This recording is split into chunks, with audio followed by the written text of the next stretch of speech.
Assalamualaikum warahmatullahi wabarakatuh. Selamat pagi yang terhormat Bapak Hendrik Kramer selaku dosen pengampu dan rekan-rekan semua.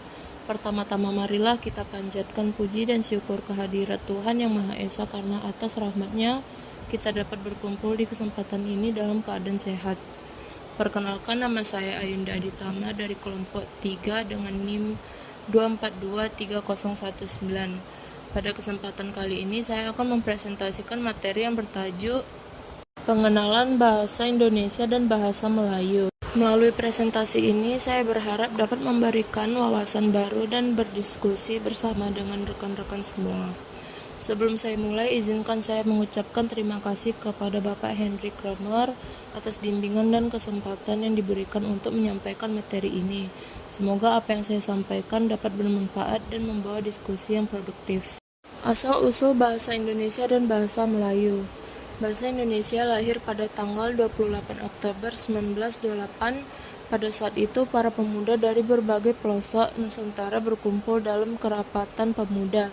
Dinyatakan bahwa bahasa Indonesia berasal dari bahasa Melayu kuno yang sejak zaman dahulu sudah dipakai untuk bahasa penghubungan, lingua franca, tidak hanya di Nusantara saja tetapi juga digunakan hampir di seluruh Asia Tenggara. Bahasa Melayu berasal dari Nusantara. Bahasa Melayu adalah bahasa yang dikukuhkan sebagai bahasa Nusantara.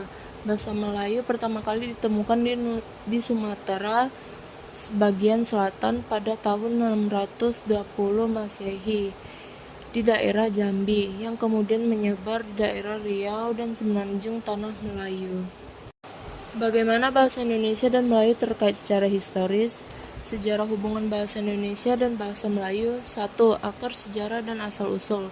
Bahasa Indonesia dan bahasa Melayu berasal dari bahasa Melayu kuno yang sudah digunakan sejak abad ke-7, seperti terlihat pada prasasti kedudukan bukit di Sumatera. Bahasa ini menjadi lingua franca di Nusantara untuk perdagangan, pemerintahan, dan komunikasi antar suku dan kerajaan. 2. Penyebaran sebagai bahasa perantara. Bahasa Melayu tersebar di Asia Tenggara karena menjadi bahasa dagang, terutama di wilayah yang sekarang adalah Indonesia, Malaysia, Singapura, dan Brunei. Bahasa ini mempermudah komunikasi antar berbagai kelompok etnis dan negara di wilayah maritim yang luas. 3. Peran kolonialisme. Belanda dan Inggris membawa pengaruh yang berbeda di wilayah ini. Bahasa Indonesia berkembang dengan banyak pengaruh dari Belanda, sementara bahasa Melayu di Malaysia, Singapura, dan Brunei terpengaruh oleh Inggris. Ini menciptakan perbedaan dalam beberapa istilah dan ejaan antara bahasa Indonesia dan bahasa Melayu modern. 4. Pengakuan sebagai bahasa nasional. Pada tahun 1928, Sumpah Pemuda di Indonesia mengangkat bahasa Melayu sebagai bahasa pemersatu dengan nama Bahasa Indonesia. Langkah ini mempermudah Indonesia yang sangat beragam dalam etnis dan bahasa yang bersatu. Di Malaysia, bahasa Melayu juga dijadikan bahasa nasional pasca kemerdekaan untuk memperkuat identitas nasional. Yang kelima, perbedaan dan kesamaan modern. Meskipun ada perbedaan dalam kosakata dan ejaan, intinya tetap mirip. Struktur bahasa, tata bahasa, dan banyak kosakata utama sama sehingga kedua bahasa ini masih mudah dipahami satu sama lain. Ciri khas. Ciri khas dari bahasa Indonesia adalah alfabet menggunakan alfabet Latin. Tata bahasa relatif sederhana dibandingkan dengan bahasa lain. Misalnya, tidak ada perubahan bentuk kata berdasarkan waktu, tense, seperti dalam bahasa Inggris. Kosakata banyak dipengaruhi oleh bahasa daerah Sanskerta, Arab, Belanda, dan Inggris. Hal ini menciptakan kosakata yang kaya dan beragam. Ciri khas bahasa Melayu. Alfabet juga menggunakan alfabet Latin dengan variasi dalam pengucapan. Tata bahasa mirip dengan bahasa Indonesia, tetapi ada beberapa perbedaan dalam struktur kalimat dan kosakata. Kosakata memiliki pengaruh dari bahasa lokal dan budaya yang bisa berbeda dari istilah yang digunakan di Indonesia. Fungsi dari bahasa Indonesia sebagai bahasa nasional. Bahasa Indonesia diantaranya berfungsi sebagai bahasa resmi kenegaraan, bahasa komunikasi tingkat nasional, bahasa pengantar pendidikan. Fungsi dari bahasa Melayu dipakai sebagai bahasa perhubungan antar suku di Nusantara dan sebagai bahasa perdagangan, baik sebagai bahasa antar suku di Nusantara maupun sebagai bahasa yang digunakan terhadap para pedagang yang datang dari luar Nusantara.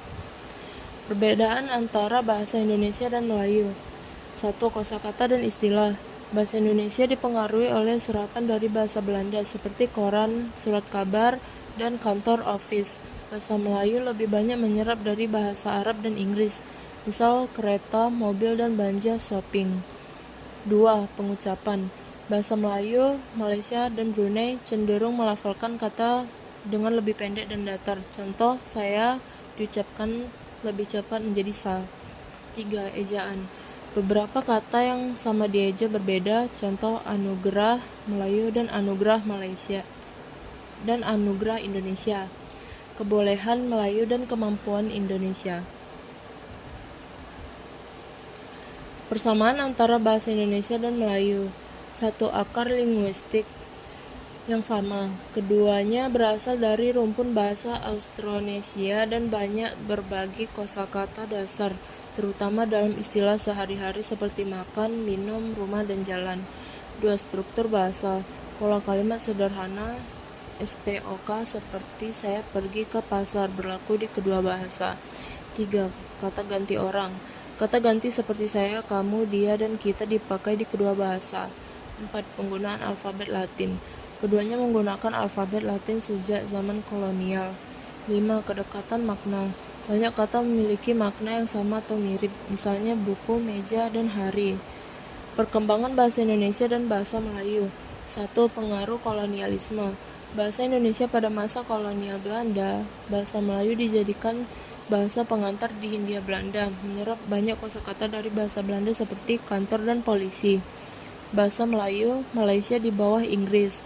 Bahasa Melayu di Malaysia dan Brunei menyerap lebih banyak kata Inggris seperti teknologi dan komputer.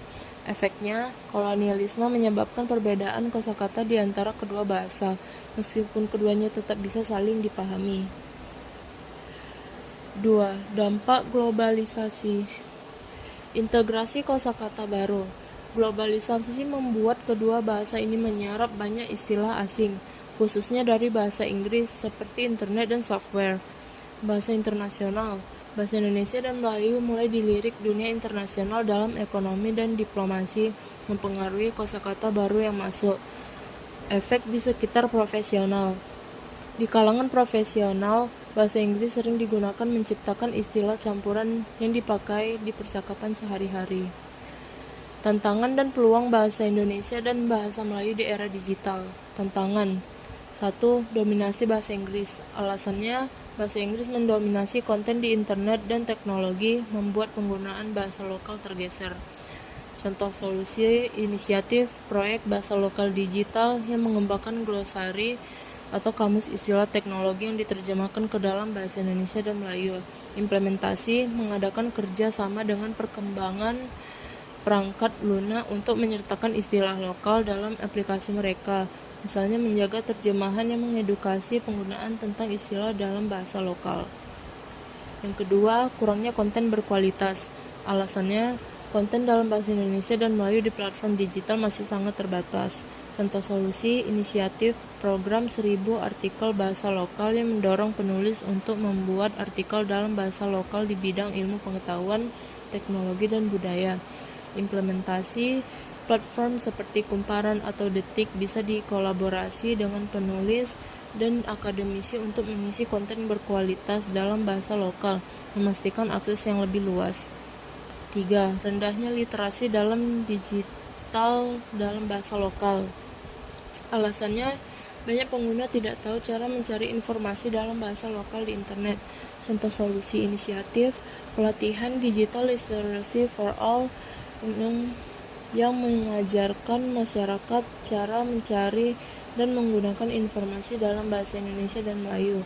Implementasi mengadakan workshop di sekolah-sekolah atau komunitas, menggunakan modul yang dirancang untuk memfasilitasi pencarian informasi dalam bahasa lokal, mengembangkan bahasa Indonesia dan bahasa Melayu melalui kolaborasi antara pemerintah, masyarakat, dan sektor teknologi. Kedua bahasa ini dapat tetap relevan dan berkembang di masa depan. Peluang 1. Peningkat minat global. Alasan bahasa Indonesia dan Melayu semakin banyak dipelajari oleh orang asing. Contoh solusi, pengembangan khusus Learn Indonesia atau Malay Online di platform belajar seperti Duolingo atau Babbel. Implementasi membuat kurikulum yang melibatkan budaya dan konteks lokal, serta menawarkan pembelajaran interaktif dan gamified. 2. Media sosial sebagai sarana promosi. Alasan media sosial memberikan platform untuk menyebarkan penggunaan bahasa lokal. Contoh solusi, inisiatif kampanye #Cinta Bahasa Kita yang mendorong pengguna untuk membuat konten dalam bahasa Indonesia dan Melayu. Implementasi mengadakan kontes di platform seperti Instagram atau TikTok untuk konten terbaik dalam bahasa lokal dengan hadiah menarik dan meningkatkan partisipasi. Ketiga, inovasi teknologi. Alasannya teknologi AI dan aplikasi digital mendukung pengembangan kedua bahasa. Contoh solusi, inisiatif mengembangkan aplikasi voice assistant yang mengenali dan berbicara dalam bahasa Indonesia dan Melayu. Implementasi bekerja sama dengan pengembangan teknologi untuk menciptakan aplikasi yang dapat membantu pengguna dengan pertanyaan sehari-hari dalam bahasa lokal seperti menyediakan fitur pembelajaran bahasa Indonesia. Berikut gambar dari diagram persamaan antara bahasa Indonesia dan bahasa Melayu. Sekian dari saya, maaf bila ada salah kata. Wassalamualaikum warahmatullahi wabarakatuh.